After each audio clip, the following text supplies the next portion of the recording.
সেদিন শেষবারের মতো পাহাড় তার প্রেমিকা ঝর্ণাকে জিজ্ঞাসা করেছিল, তুমি কি ভালোবাসো না আমায়? আমার চোখে চোখ রেখে বলো, আর কখনো বিরক্ত করব না। ঝর্ণা বলেছিল, ভালোবাসি, ভালোবাসি, প্রচণ্ড রকম ভালোবাসি।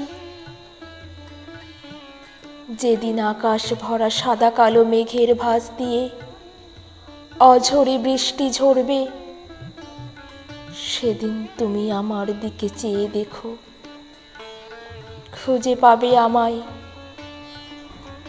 আর আমার ভালোবাসা।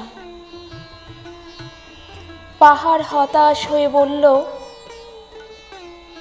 তবে কি আর দেখা হবে না? আর সেই যে স্বপ্নগুলো, সবই কি মিথ্যা? ঝর্ণা খানিক মৃদু হেসে ছুটে গেল পাহাড়ের কোলে আর বলে উঠল, যখন ঝড় করে বৃষ্টি নামবে, তখন ভেজা জানালার কাছে তোমারই নাম লেখা থাকবে। আমার জলনপুরের শব্দ ভেসে যাবে কুয়াশার সুরে সুরে। সেদিনও এই একইভাবে কাছে টেনে নেবে তো? পাহাড় বলল, যখন মেঘের গর্জন শুনবে, বিদ্যুৎ ঝলসে আলো ঝরাবে,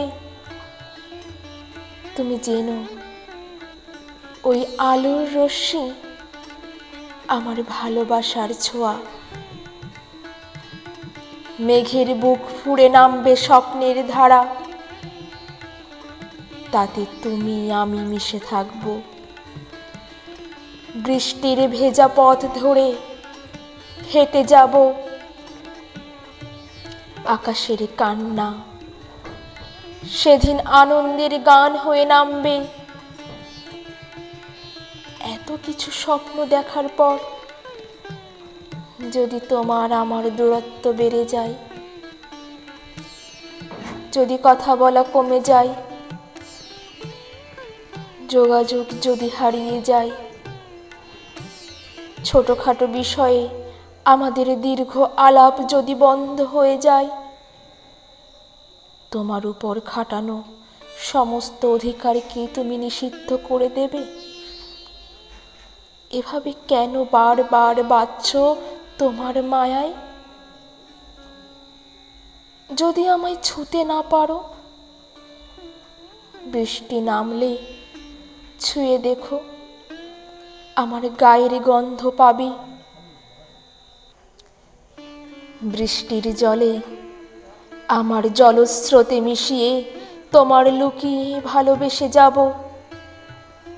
পাহাড় শান্ত স্বরে বলে উঠল, তোমার এই ছেলে মানুষী স্বভাব, ছোঁয়াচে নরম আদর,